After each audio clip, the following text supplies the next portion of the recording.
देव्यै च तस्यै जनकात्मजायै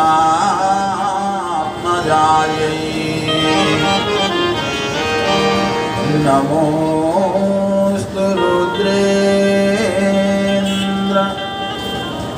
यमानिलेभ्यो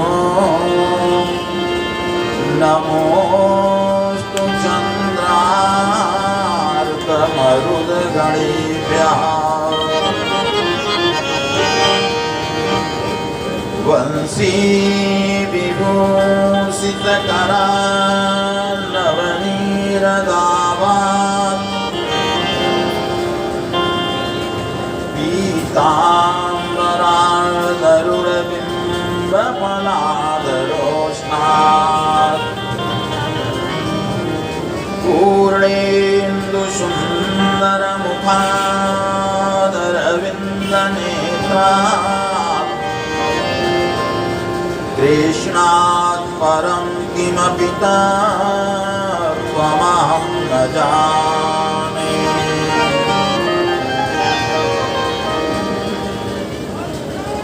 उल्लङ्घ्न सिन्धो सलिलं सलीला यः शोकवह्नि जनकात्मजाया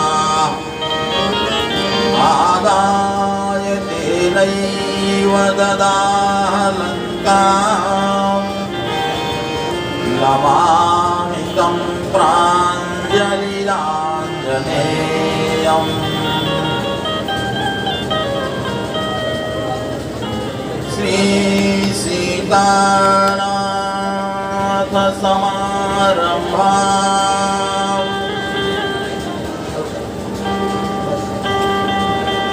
रामानन्दाय मध्यमाम् अस्मदाचार्यपर्यन्ताम् वन्दे श्री गुरुपरम्पराम् वन्दे श्री गुरुपरम्पराम्। श्री गुरुदेव भगवान की। असरण शरण अकारण करुणा वरुणालय दुर्वादल घनश्याम भगवान श्री श्याम सुंदर असुर निकंदन भक्त भंजन मारुत नंदन श्री हनुमंतलाल जी महाराज भागवत कथा रस रसिक समुपस्थित धर्म प्रेमी सज्जन महानुभाव मातृशक्ति एवं प्यारे नन्हे मुन्ने नित्य नियमानुसार परम प्रभु परमात्मा भगवान श्री कृष्णचंद्र के सुखद गोद में बैठ करके विगत 6 दिनों से भागवत कथा का रसास्वादन करते हुए आज 7वां दिवस है, जिसे सप्ताह ज्ञान यज्ञ के नाम से जाना जाता है। श्रीमद् भागवत सप्ताह अपने समापन दिवस की तरफ है। आए 2 बार बड़ी श्रद्धा भक्ति के साथ परमात्मा के मंगलमय नाम और तत्पश्चात फिर भागवत कथा। आप सब भी बोलेंगे कि तारा है सारा जमाना श्याम हमको भी तारो। तारा है सारा जमाना श्याम हमको भी तारो। तारा है सारा जमाना श्याम हमको भी तारो। तारा है सारा जमाना श्याम हमको भी तारो। श्याम गणिका को तारा हमने सुना श्याम गणिका को तारा। हमने सुना श्याम गणिका को तारा। हमने सुना श्याम गणिका को तारा। तू देखा करके बहाना श्याम को भी तारो। तू देखा करके बहाना श्याम हमको भी तारो। देखा करके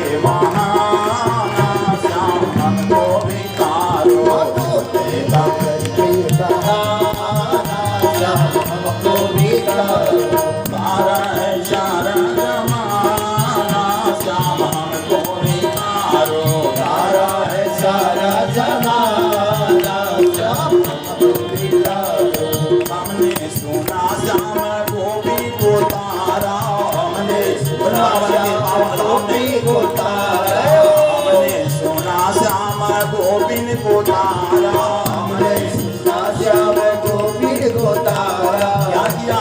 गोपियों को तारने का बहाना क्या लगाया? रास कर के बहाना श्याम हमको मिला, रास कर के बहाना श्याम हमको मिला।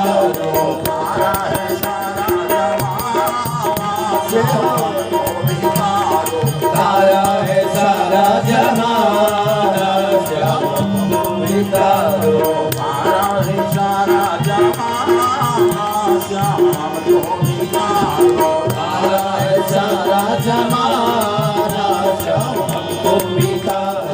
हमने सुना श्याम ध्रुव जी को तारा, हमने सुना श्याम ध्रुव जी को तारा, हमने सुना श्याम ध्रुव जी को तारा, हमने सुना श्याम ध्रुव जी को तारा।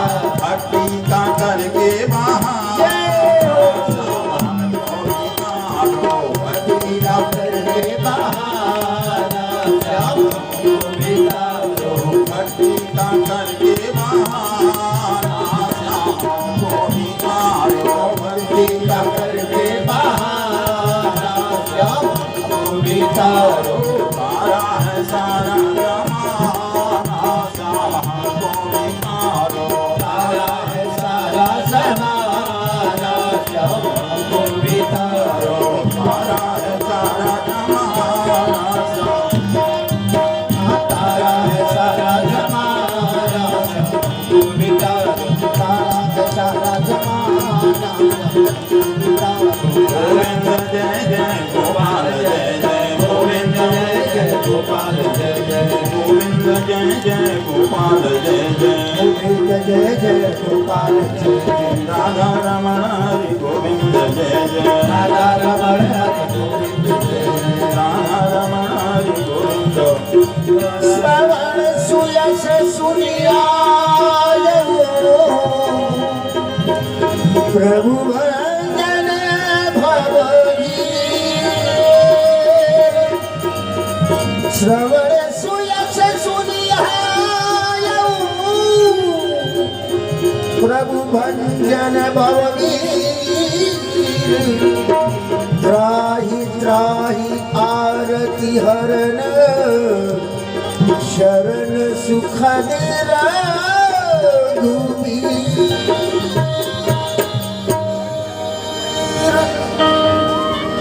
पूर्व प्रसंग में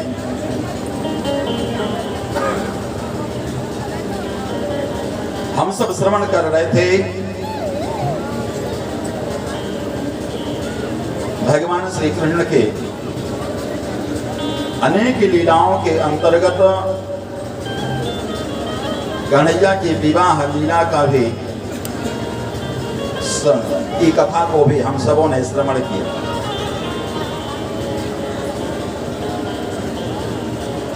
भगवान श्री कृष्ण के एक विवाह की गाथा को हम सबों ने श्रवण किया है। भगवती श्री रुक्मिणी और कृष्ण का विवाह।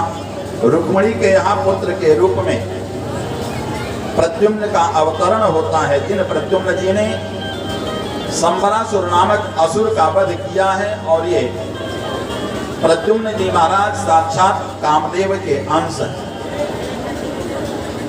जिस समय कामदेव को भगवान शंकर ने अपने दिव्य दृष्टि से प्रज्वलित कर दिया था, जला दिया था, देवी रति के वरदान मांगने पर भगवान श्री भोले बाबा ने आशीर्वचन दिया था। भगवान श्री भोलेनाथ ने कहा कि हे देवी, जब जदुवंश कृष्ण अवतारा, जदुवंश कृष्ण अवतारा, जब जदुवंश अवतारा, जब जदुवंश कृष्ण अवतारा। जब जदुवंश में अवतार लेंगे कौन? जब जदुवंश कृष्ण अवतारा। क्या करने के लिए? बाबा जी ने लिखा हो है हरण महाभारा। पृथ्वी के भार को उतारने के लिए जब उनका अवतार होगा तब कन्हैया का जो पुत्र होगा वही तुम्हारा पति होगा। यह आशीर्वाद भोले बाबा ने भगवती रति को दिया। और पुराणांतर कथा आती है, संबरासुर भी भगवान शंकर की तपस्या कर रहा था रति को प्राप्त करने के लिए। भोले बाबा ने उसे भी वरदान दिया कि जाओ, और उसे यह भी वरदान दिया कि कन्हैया के पुत्र के हाथ से ही तेरी मृत्यु होगी।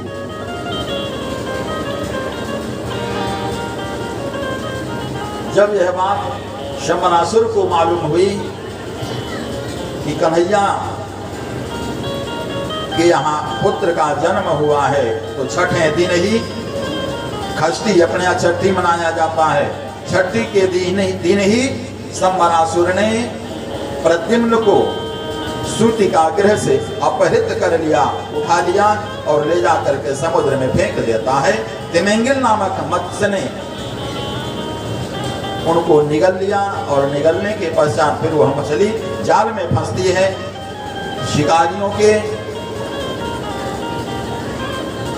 शिकारियों ने देखा कि बहुत सुंदर मत्स्य है, इसे राजा को भेंट कर दिया जाए। शंबरासुर को ले जाते हैं, भेंट करते हैं। शंबरासुर ने उसे पाकशाला में भेज दिया, और पाकशाला में कौन था? वही रति, कामदेव की पत्नी, पाकशाला की अध्यक्षा थी, यानी रसोई बनाने का कार्य वहां पर करती थी। जब उसकी व्यवस्था बनाती है तो वहां पर उसके मत्स्य के उदर से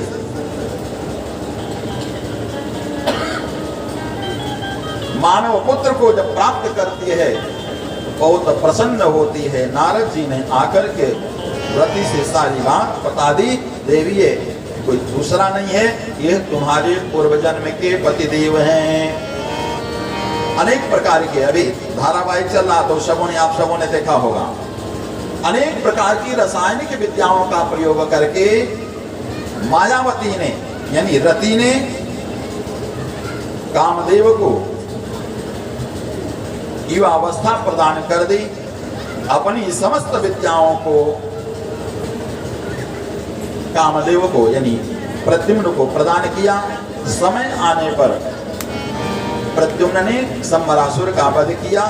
लेकर के वहां से जब चलते हैं महलों में आए, देखा यहाँ पर भ्रमित हो जाते हैं। नारद जी का आगमन पुनः द्वारिका में होता है, और द्वारिका में आकर के नारद जी ने कहा, देवियों यह और कोई नहीं है, नारदो कथयत सर्वम् संबराहरणादिकम। शंबरासुर ने जिस प्रकार से हरण किया था वो सब सारी बात नारद जी ने बतलाई। सारी रानियां प्रसन्न हो जाती हैं, खुश हो जाती हैं। परीक्षित जी महाराज ने पूछा, भगवान मैंने सुना भगवान श्री कृष्ण की और भी अनेक रानियां थी, जामवंती, सत्यभामा, मित्रा, शैल्या, कालिंदी, नागनिजिति और लक्ष्मणा। इन सबों के विवाह की अपनी अपनी गाथा है।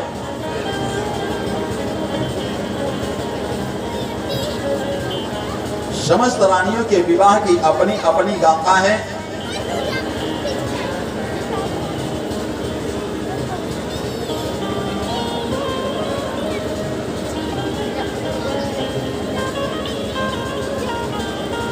नारद जी ने महाराज परीक्षित ने पूछा, प्रभु आपने तो 8 रानियों की जो चर्चा की है,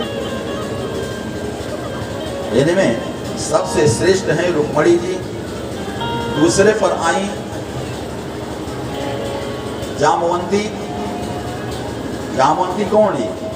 रामावतार में भी जामवंत जी महाराज थे। जामवंत मंत्री अति रूढ़ा, शोक हुई अब समरा रूढ़ा, ये वही जामवंत जी हैं। भगवान श्री राम से अपनी बेटी का विवाह करना चाहते थे, लेकिन उस समय नहीं हुआ। राम जी ने कहा, मैं एक पत्नी व्रत हूं। आज तो बड़ी विडंबना है समाज में, पत्नी के लिए तो अनेकों प्रकार के लोग उपदेश देते हैं, लेकिन पुरुषों के लिए कोई नियम नहीं। लेकिन बाबा जी ने दर्शाया अगर माताओं के लिए नियम है तो पुरुषों के लिए भी नियम है। गोस्वामी श्री तुलसीदास जी महाराज लिखते हैं एक नारी व्रत रत शबदारी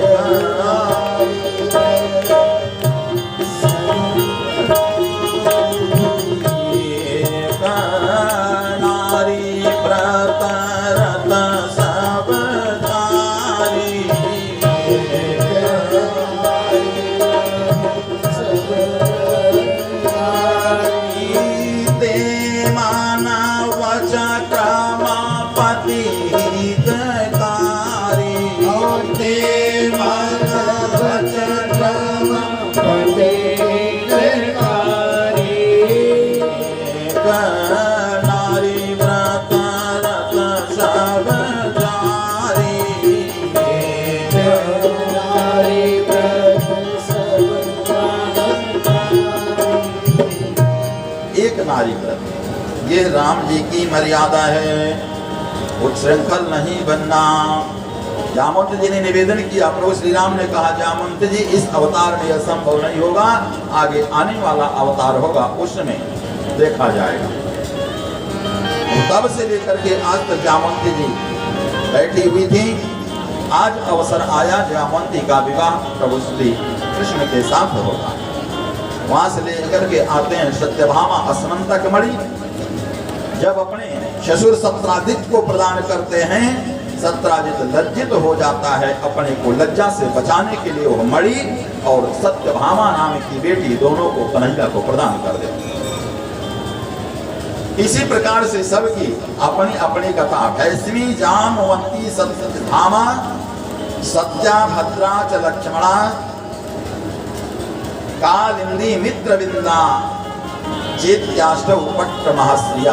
ये 8 पटरानियां हैं। इन 8 पटरानियों के साथ कन्हैया का नियमतः विवाह हुआ था। महाराज परिचित ने पूछा गुरुदेव हमने सुना है 16,108 100 और रानियां थी। कन्हैया ने कहा हाँ। सुखदेव जी ने कहा हाँ राजन ऐसा सुना जाता है। यह कौन है? तो कल कहा था ना, रास के प्रकरण में बताया था। गोपियां और कृष्ण की पत्नियां ये भिन्न नहीं है। 16,000 वेद के मंत्र हैं, 108 उपनिषद हैं। 16,000 जो मंत्र हैं उन मंत्रों ने भगवान की स्तुति की है, वंदना की है, सेवा की है। इसलिए उन मंत्रों को मूर्तिमान होकर के भगवान की सेवा करने का अवसर प्राप्त हुआ। वही 16,000 पत्नियों के रूप में परिणित हुए। 108 उपनिषद है। 108 उपनिषद है। वे उपनिषद उन उपनिषदों ने भी भगवान की सेवा करने के लिए स्त्रीत्व गुण को स्वीकार किया।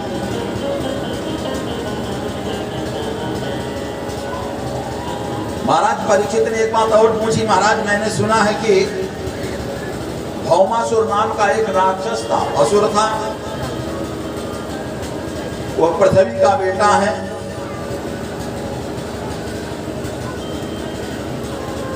और उसका वध भगवान कृष्ण ने किया। यह कैसे हो सका? सुखदेव जी महाराज कहते हैं एक समय की घटना है। पृथ्वी अवतार स्वरूपा कौन? भगवती सत्यभामा जी हैं। ये पृथ्वी की अवतार है। और जिस समय 12 रूप धारण करके भगवान पृथ्वी को ला रहे थे इस धरातल पर जिस पर हम लोग बैठे हुए, इसीलिए इसको क्या कहते हैं? 12 कल्पे। संकल्प में बोलते हैं, इसको 12 कल्प कहा जाता है। भगवान 12 के द्वारा यह पृथ्वी स्थापित की गई।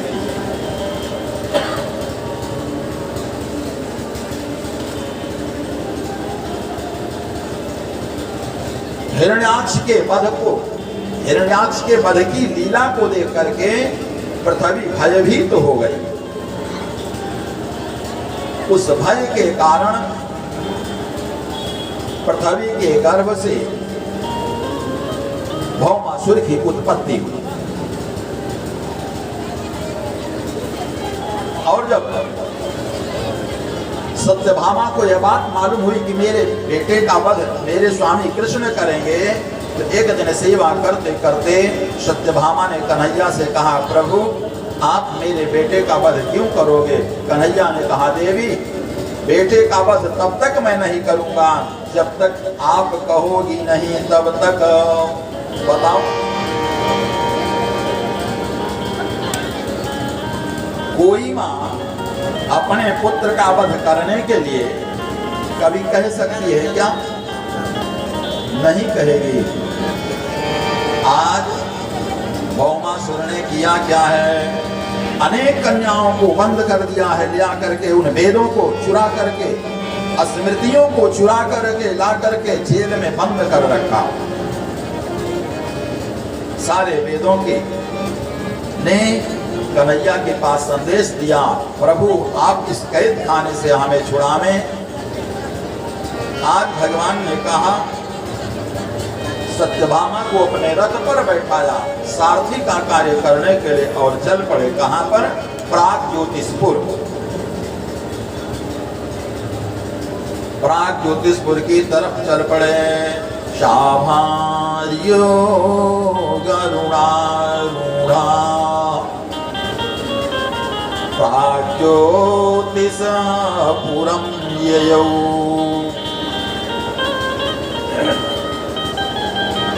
प्राग ज्योतिषपुर में आ गए,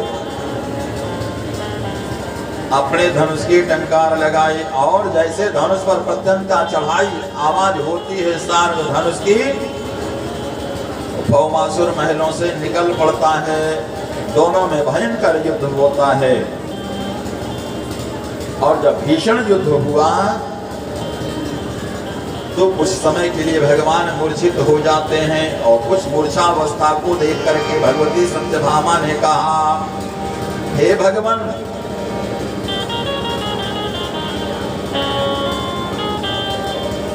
ये आपकी कैसी लीला है? मैंने सुना है क्या? भगवती सत्यभामा कहती हैं, प्रभु मैंने सुना है कि आपके वक्षस्थल से टकरा करके बड़े बड़े पर्वत जो है वे चकनाचूर हो गए, लेकिन आपको जब मैं युद्ध में देख रहे तो आप मूर्छित हो गए। जिनके दर्शन कराल न टूटे, जिनके दर्शन कराल न टूटे, जिनके दर्शन कराल न टूटे, जिनके दर्शन कराल न टूटे। ऐसे वक्षस्थल से लगने के पश्चात बड़े बड़े पर्वत किस तरह से टूटते हैं। देखने में मूली बड़ी मोटी होती है ना, और मूली को लीजिए फट से टूट जाती है।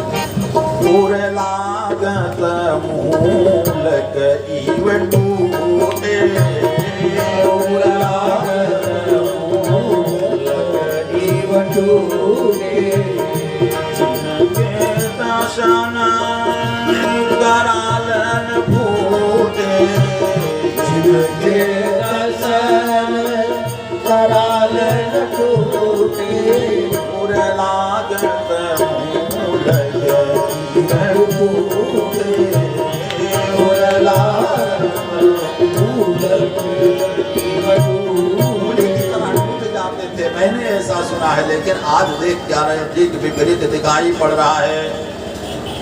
कन्हैया ने कहा, देवी क्या आज्ञा है? कन्हैया ने पूछा, देवी क्या आज्ञा है? भगवती सत्यभामा ने कहा, प्रभु मैं तो आपकी वीरता को देखने के लिए यहाँ आई थी, आपकी कायरता को देखने के लिए मैं यहाँ पर नहीं आई थी। कन्हैया ने कहा, देवी एक ही बार की कौन बात कहे? इससे पहले तो मेरा नाम क्या? जरासंध से युद्ध में भागने के कारण मेरा नाम रणछोर पड़ चुका है। अगर आज मूर्छित हो गया तो इसमें कोई बड़ी बात नहीं है। अच्छा ये बताओ चाहती क्या हो? सत्यभामा ने कहा प्रभु मैं आपके शौर्य को देखना चाहती हूँ, आपकी विजय को देखना चाहती हूँ, आपकी वीरता को देखना चाहती हूँ। कन्हैया ने कहा एवं अस्तु। विचार किया कहीं ऐसा ना हो कि माँ की ममता छलक जाए, इसलिए बिना देरी किए ही कन्हैया ने चक्र को आदेशित कर दिया और चक्र जाता है भौमासुर के धड़ को अलग कर देता है, धड़ से सर को अलग कर देता है। सारे देवता जय जयकार करने लगे और पुष्पों की वर्षा करने लगते हैं। शाकुंडलम शाकुंडलम चारु किरीट भूषण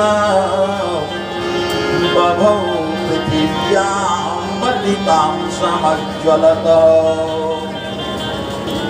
कानों में कुंडल और मुकुट को जो धारण किए हुए था वो भौमासुर पृथ्वी पर गिर पड़ता है। पृथिव्यां पतितं समज्ज्वलत, पृथ्वी पर गिर पड़ा। पूरी सेना में हाहाकार मच जाती है। हाँ हे दिशाविद्य मृषयः सुरेश्वरा पाले मुकुंदम विकिरंतनीरे। आकाश मार्ग से पुष्पों की वर्षा होने लगी।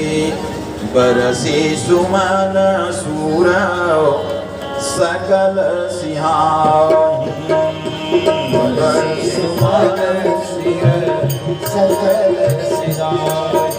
सब प्रशंसा कर रहे हैं, आज इसके समान कोई नहीं है। असुर कुल में उत्पन्न होने के पश्चात भी भगवत हाथों से मृत्यु को प्राप्त करता है। बरसे सुमन सूर सकल सिंहाही।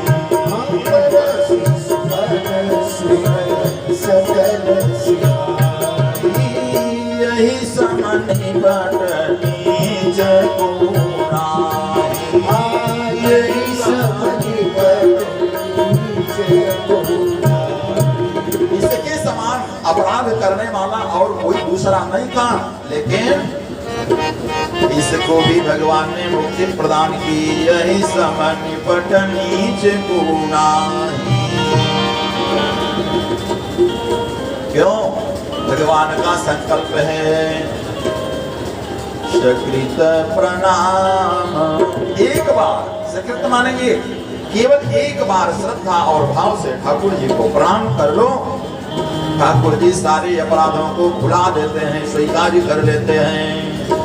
रामलीला में आप लोगों ने देखा होगा, वहां पर भगवान कहते हैं अरे मानव तू अपनी मानवता का अहंकार क्यों करता है? और जान ले, समझ ले, जो तू आवे, यानी भगवत मार्ग पर चलने के लिए हम अगर एक कदम चलते हैं तो हमें उठाने के लिए परमात्मा कितना चलता है? पूरे 60 कदम चलता है। कदाचित हम एक कदम नहीं चलते हैं, अवज्ञा करते हैं, तो ठाकुर जी कहते क्या हैं? उनका कथन है जो तू आवे एक पग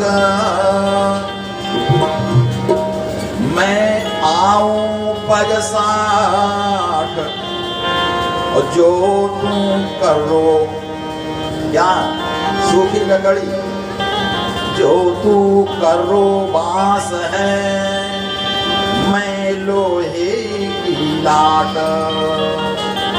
कितनी भी कठोर लकड़ी क्यों ना हो, किससे कट जाती है? लकड़ी लोहे से कट जाती है। अगर तुम लकड़ी बनोगे तो भगवान कहते हैं कि मैं तुम्हें तोड़ने के लिए लोहा हूं। मोबाइल क्यों? हम लकड़ी कब बनते हैं? जब संसार की मोह माया में फंस जाते हैं, है ना? जब संसार की मोह माया में फंस जाते हैं तो भगवान की तरफ से हमारा ध्यान भटक जाता है। भगवान उस मोह माया को दूर करने के लिए कहते क्या हैं? मोह सकल व्याओ इन कर मूला।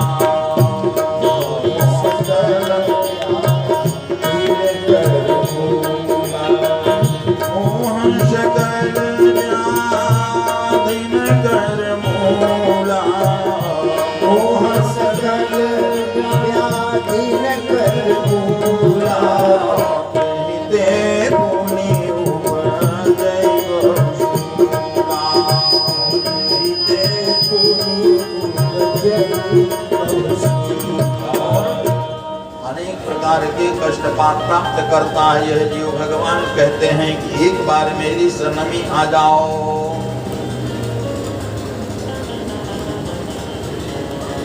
एक बार मेरी शरण में आ जाओ। और भक्त भी कहता है हरि आ जाओ, हरि आ जाओ, हरि आ जाओ एक बार, हरि आ जाओ एक बार,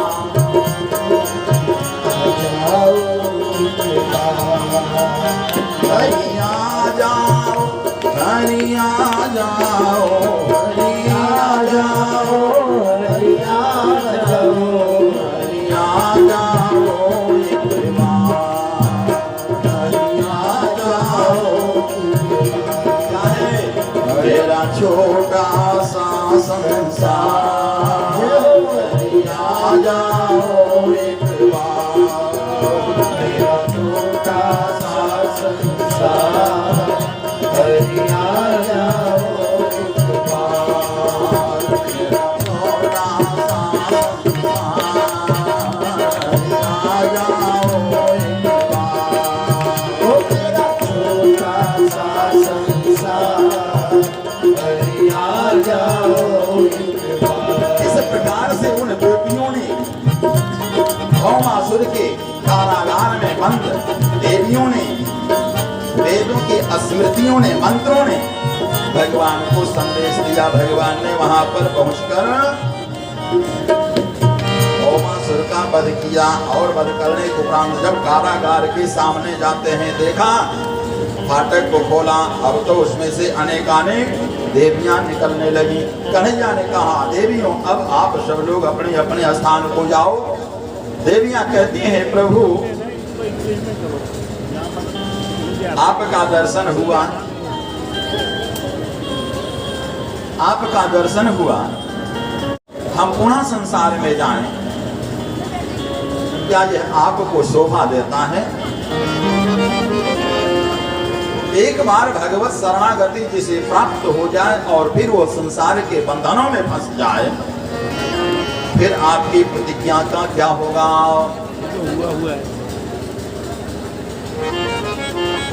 भगवान की प्रतिज्ञा क्या है? भगवान की प्रतिज्ञा है, कहते हैं एक बार अगर मेरी शरण में आ जाओ, एक बार जिसको दर्शन हो जाता है तो भगवान कहते हैं मैं उसे क्या दे देता हूं? अपना स्वरूप प्रदान कर देता हूं। इतना नहीं, अपना स्वरूप प्रदान कर देता हूं। प्रश्न उठता है भगवान का स्वरूप क्या है और वह स्वरूप दिया किसको? क्या किसी भक्त को भगवान ने प्रदान किया? हाँ, प्रदान किया है। रामचरितमानस में गोस्वामी जी महाराज कहते हैं ईद देह मम दर्शन पद परमयनुपा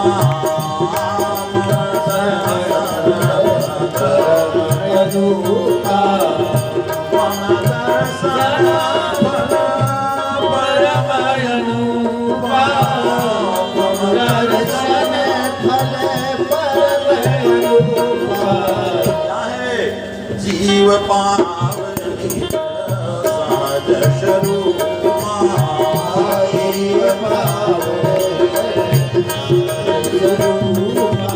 अब प्रश्न उठता है, सहज स्वरूप क्या है? सहज स्वरूप है गीधराज जटायु का जब प्राणांत होता है तो चतुर्भुज रूप में गीध प्रकट हो जाता है। गीध देह ताजी हरि हरि रूपा भूषण बहुपट पीत अनुपा भूषण बहुपट पीत अनुपा। गीधराज जटायु को भगवान ने अपना सहज स्वरूप प्रदान किया और जब गोपियों से इन कन्याओं से कहा देवियां अपने अपने स्थान को जाओ, गोपियों ने कहा प्रभु एक बार अब हम आपकी शरण में आ गए हैं, अब घर जाने वाली नहीं है। कन्या पूरे सकन्या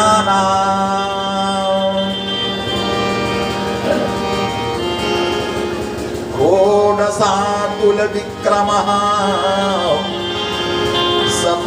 शताधिकानि ददृशे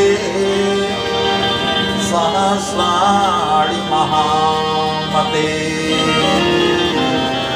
सारी बालिकाओं ने भगवान को स्वीकार कर लिया कि प्रभु हम आपको अब छोड़ करके कहाँ जाएंगे। उन मंत्रों को बालिका के रूप में कन्हैया द्वारिका में ले आते हैं और फिर बड़े आस उल्लास के साथ द्वारिकापुरी में निवास कर रहे हैं। अनेक प्रकार की फिर तो लीलाएं होती हैं। अयम ही परमोलावह गृहेषु गृहमेधिनाम यन्नमैरणीयते या महप्रिया भीरुभामिनी। देवियों के साथ अनेकों प्रकार से आहार और विहार करते हैं। एक एक रानियों से दत्त संतानों की प्राप्ति होती है। इसी क्रम में फिर पांडवों की भी गाथा आती है। द्रौपदी आती हैं और द्रौपदी अपने विवाह की चर्चा करती हैं। ये देवियां अपने विवाह की चर्चा करती हैं, जैसा कि हम सब लोग आपस में करते हैं। कहीं पर एकत्रित होते हैं तो बीती हुई बातों को समय पास करने के लिए बीती हुई बातों की चर्चाएं करते रहते हैं।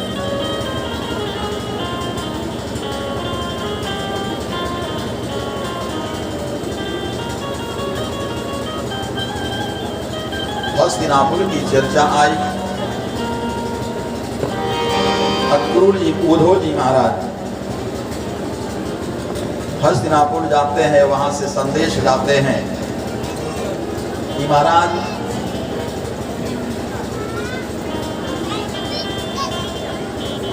युधिष्ठिर राजसूय यज्ञ करना चाहते हैं। राजसूय यज्ञ के विषय की चर्चा है। राजसूय यज्ञ में होता क्या है, जब तक राजाओं का या तो राजाओं को पराजित किया जाए अथवा राजा लोग आपकी दास्ता स्वीकार कर दें। चारों दिशाओं में महाराज युधिष्ठिर ने अपने भाइयों को भेजा। पूर्व दिशा की तरफ भगवान कृष्ण, भीम और अर्जुन ये तीन लोग जाते हैं किधर, जिधर जरासंध निवास करता था। जरासंध की राजधानी है गिरिब्रज। ये गिरिब्रज आपको नालंदा जिला बिहार में पड़ता है। अभी अधिक मास लगता है ना, मल मास जिसे कहते हैं, अधिक मास, पुरुषोत्तम मास। एक महीने का वहां पर भी लोग वास करने के लिए जाते हैं और पर्वत के बीच में काफी जगह है, चारों तरफ से पहाड़ है और उसके बीच में जगह है, मैदान है, उसमें मेला लगता है, मंदिर है, मठ है, महात्मा भी लोग रहते हैं। और एक बात और है, वहां पर गर्म कुंड है, पानी जो है 24 घंटे गर्म निकलता रहता है। उसे गिरिब्रज कहते हैं। भगवान कृष्ण, अर्जुन और भीम ये तीनों जरासंध के यहाँ पहुँचते हैं। संध्याकालीन मेला में पहुँचे। सवेरे स्नान करने के उपरांत दान देने की व्यवस्था में जब आज जरासंध बाहर निकलता है, ये तीनों याचक के रूप में वहां पर उपस्थित हुए, ब्राह्मण के रूप में, और जरासंध से कहते हैं कि हे राजन, मैं आपके यहाँ कुछ लेने के लिए आया हूँ, हमें भी कुछ दान दिया जाए। जरासंध ने कहा मांग लीजिए, क्या चाहते हैं? कन्हैया ने कहा कि युद्धन्नो देहि राजेंद्र, हे राजन, अगर आप देना चाहते हो तो मुझे युद्ध प्रदान करो, मैं आपसे युद्ध करूंगा। युद्धन्नो देहि राजेंद्र द्वंद्वशो यदि मन्यसे युद्धार्थिनो वयं प्राप्ता राजन्यानान्नकांक्षिणः। हे राजन, मैं आपके यहाँ भिखारी बनकर के नहीं आया हूँ, अन्न का आकांक्षी नहीं हूँ, संपत्ति का आकांक्षी नहीं हूँ। संपत्ति नहीं चाहिए, अन्न नहीं चाहिए, मुझे तो केवल युद्ध चाहिए, और वो भी आपसे लड़ूंगा।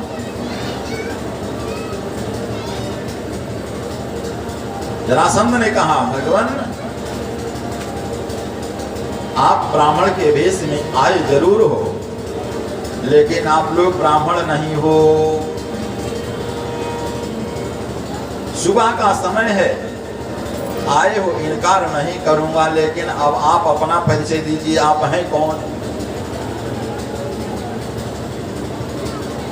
कन्हैया ने कहा, बीच में एक तरफ भीम भैया खड़े हैं, एक तरफ अर्जुन, और बीच में कृष्ण खड़े हैं।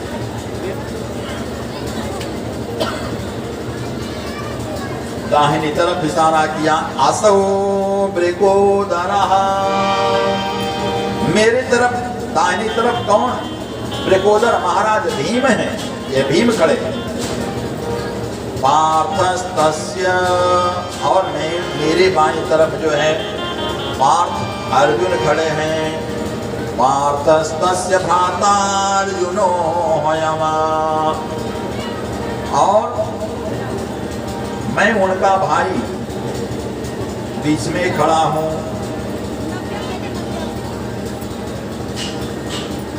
अनयोर्मातुलेयम् माम्,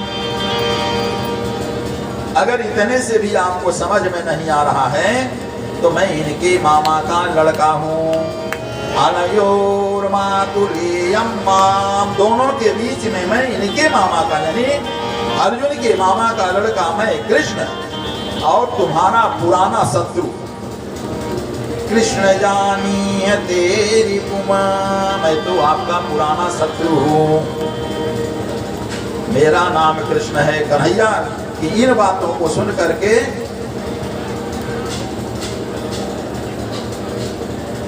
जरासंध कहता है, भाई एक बार, अब तुमसे तो युद्ध में लड़ नहीं सकता। कन्हैया ने पूछा क्यों नहीं लड़ सकते हो? जरासंध ने कहा, तुम तो युद्ध छोड़कर भागे हो, तुम्हारा तो नाम ही रण छोड़ा।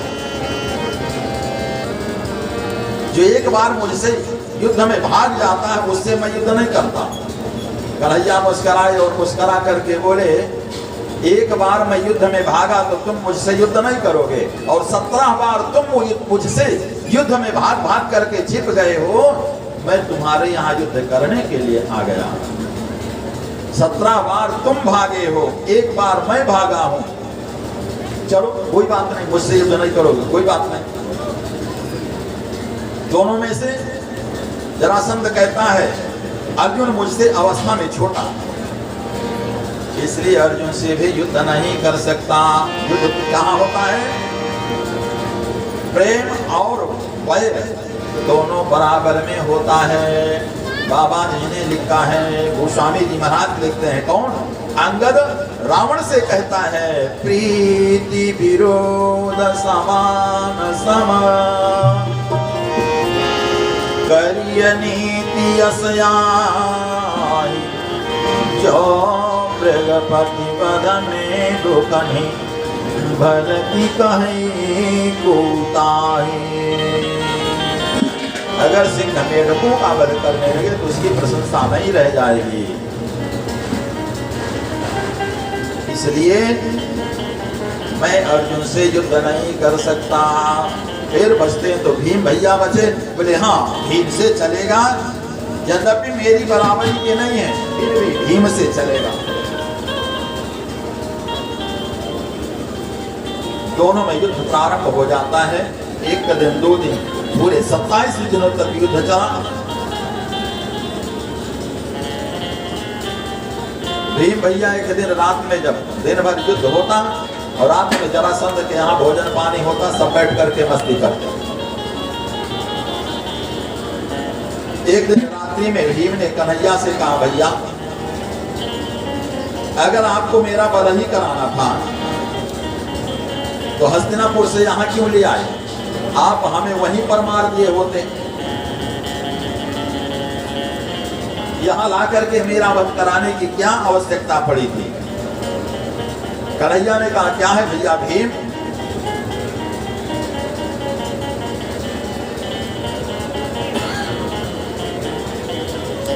भीम ने कहा कि इतना प्रयत्न करता हूं इसका वध करने का, लेकिन ये तो मर ही नहीं रहा। कन्हैया ने कहा, भीम जब तक जीव को अपना बल होता है तब तक वो सफलता नहीं प्राप्त करता। अभी तक हे भैया भीम, अभी तक आपको अपने बल का अहंकार है। युद्ध करते हो लेकिन मुझे तो देखते नहीं हो। मेरी तरफ देखो, मैं जैसा कहता हूं वैसा युद्ध करो, अन्यथा इससे विजय नहीं, इस पर विजय प्राप्त नहीं कर पाओगे। आपको वेदना हो रही है, पीड़ा हो रही है, आओ पास में बुलाया और अपने कोमल हाथों को भीम भैया की सर से लेकर के और पूरे शरीर पर हाथ को फेर दिया। हाथ पड़ते ही भीम की सारी वेदना नष्ट हो जाती है। कैसे? ठीक उसी प्रकार से जिस प्रकार से बाली के द्वारा पीटने पर सुग्रीव राम जी के पास आकर के निवेदन करता है, प्रभु क्यों मेरे शत्रु के पास मुझे मरने के लिए आपने भेज दिया?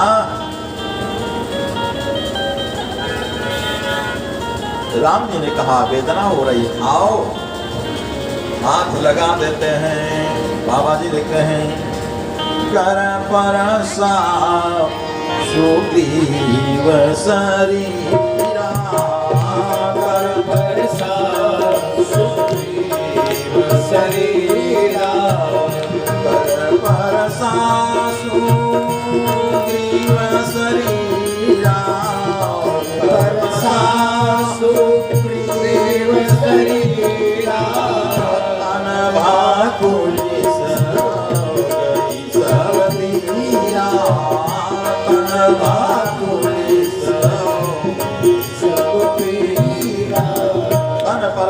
सुग्रीव शरीर, कर परसा सुग्रीव शरीरा, तन भाकुलिस गई सब पीरा। प्रभु श्री राम के हाथों का स्पर्श प्राप्त करते ही सुग्रीव की सारी वेदना चली जाती है। कन्हैया के कर का स्पर्श प्राप्त करते ही भीम की सारी वेदना गायब हो जाती है। सवेरा होता है, पुनः जो युद्ध होता है तो कन्हैया ने भीम को दिखाया, एक तृण को उठाया और तृण को फाड़ दिया और फाड़ करके विपरीत दिशा में फेंक दिया। दर्शयामास पिटपम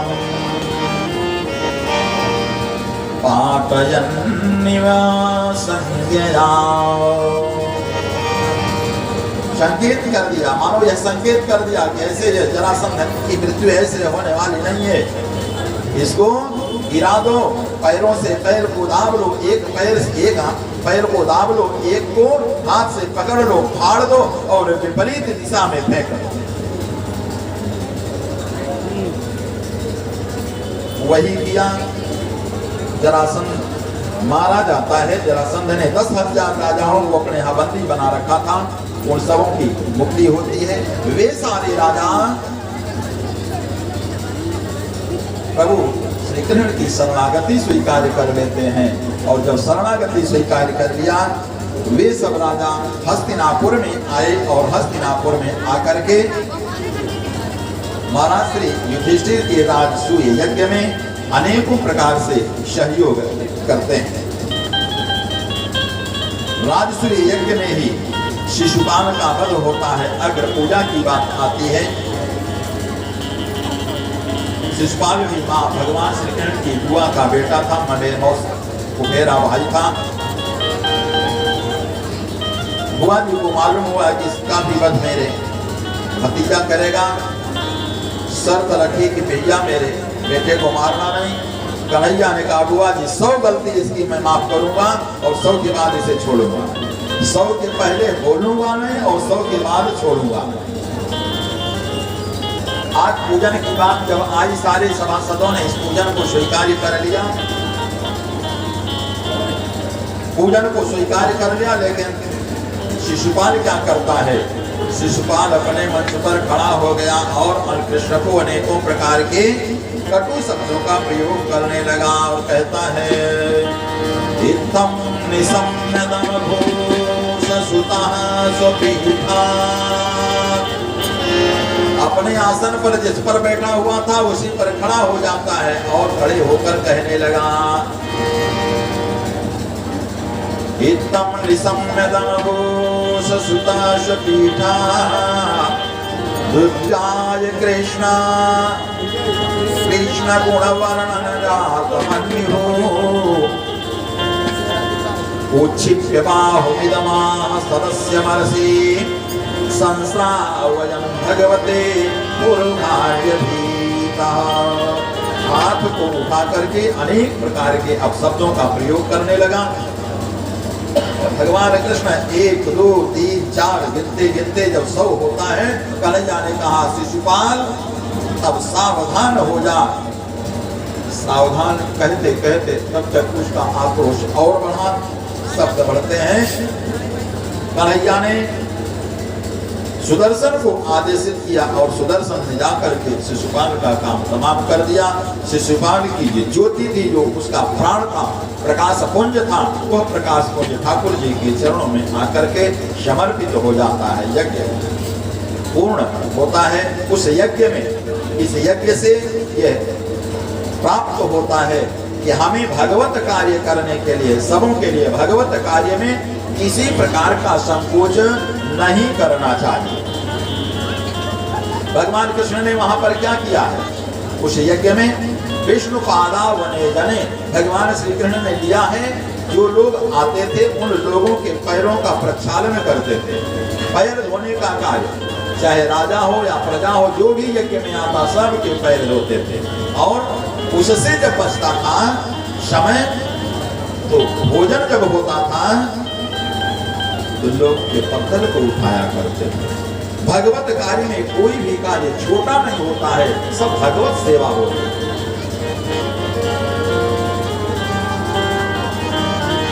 और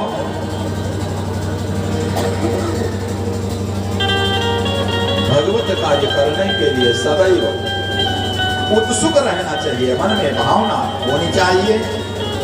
यह संदेश इस यज्ञ में भगवान श्री कृष्ण ने लोगों को संदेश दिया। यज्ञ की पूर्णाहुति होती है, यज्ञांत स्नान होता है, और फिर बहुत सारे लोग हैं, शालों का वध होता है, शिशुपाल मारा ही जाता है। सुदामा की गाथा आती है। ये सब बचपन के, कन्हैया और सुदामा दोनों बचपन के मित्र हैं। बृकासुर का वध होता है, जिसे हम भस्मासुर भी कहते हैं, उसका भी वध होता है। महाराज श्री भृगु जी ने त्रिदेवों की परीक्षा करने के लिए महाराज भृगु को नियुक्त किया जाता है। महाराज भृगु ने जाकर के जब श्री नारायण के वक्ष स्थल पर अपने पैरों का प्रहार किया, तो भगवान ने उठ करके उनके पैरों को पकड़ लिया और पैरों को पकड़ करके लगे सहलाने। भगवान मेरा यह कहाँ कठोर वक्ष स्थल और कहाँ आपके कोमल चरण कमल, आपके चरण कमलों में चोट आ गई होगी। महाराज भृगु इस दृश्य को देख करके, इस घटना को देख करके बड़े संकुचित होते हैं। संतों की सभा में आकर के महाराज भृगु ने कहा कि प्रभु, अगर तीनों देवों में पूजा करने की योग्य सर्वश्रेष्ठ हैं तो भगवान श्री नारायण ही हैं, भगवान कृष्ण ही हैं, प्रभु श्री राम ही हैं। यही त्रिदेवों में सर्वश्रेष्ठ हैं, इन्हीं की पूजा करना उचित होगा। सारे देवों ने इस बात को स्वीकार किया। वेद आते हैं, वेदों ने आकर के स्तुति की है, जिसे वेद स्तुति के नाम से जाना जाता है। तब आते हैं, चलो हम लोग भी स्तुति के प्रकरण है, स्तुति का प्रकरण है, वेद भगवान की स्तुति करने के लिए द्वारका में आए हुए हैं, तो चलो भजन। है करामात क्या इनके चरणों की रज में, है करामात क्या इनकी चरणों की रज में, जाकर के गौतम की नारी से पूछो, जाकर के गौतम की नारी से पूछो, करामात क्या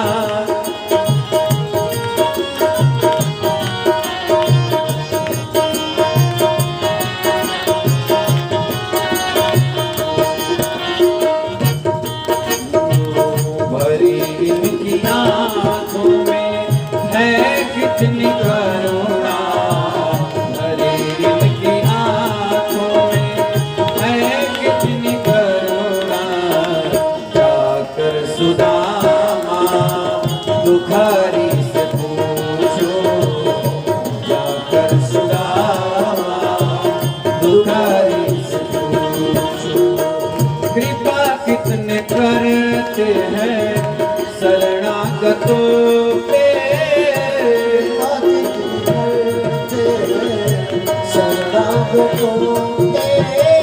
कृपा कितनी करते हैं शरणागतों पे,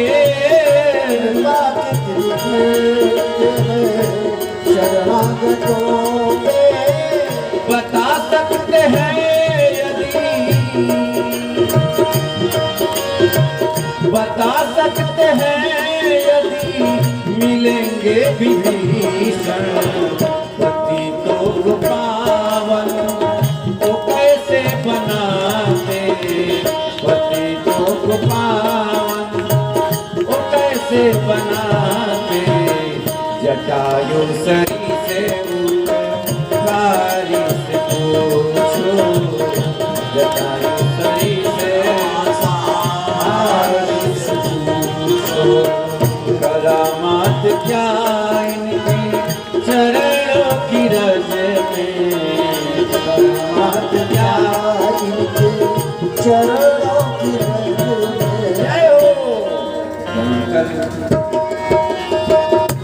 नारी से पूछो, जाकर के गौतम नारी से पूछो, प्रभु कैसे सुनते हैं दुखियों की आहें, प्रभु कैसे सुनते हैं दुखियों की आहें, प्रभु कैसे सुनते हैं दुखियों की आहें, प्रभु कैसे सुनते हैं दुखियों की आहें, तुम्हें ज्ञात हो राजा, तुम्हें ज्ञात हो राजा बलि की कहानी, निराधार का कौन आधार है जग में, निराधार का कौन आधार है, ये प्रश्न द्रुपद दुलारी से पूछो, प्रश्न द्रुपद दुलारी से करामात क्या इनकी चरणों की रज में, करामात क्या इनकी चरणों की रज में,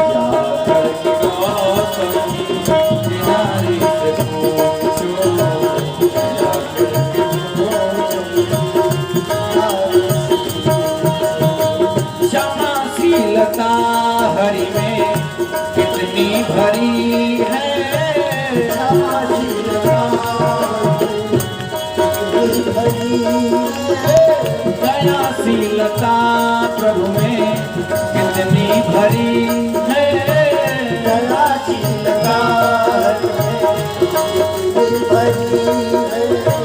बताए कभी को जी, बताए कभी को जी, वो सब जानते हैं हृदय इनका भाव का है कितना भोला, हृदय इनका भाव का है कितना भोला, विदुर सबरी से वारी पारी से पूछो, विदुर सबरी से वारी पारी से पूछो, करामात क्या इनके चरणों की रज में, करामात क्या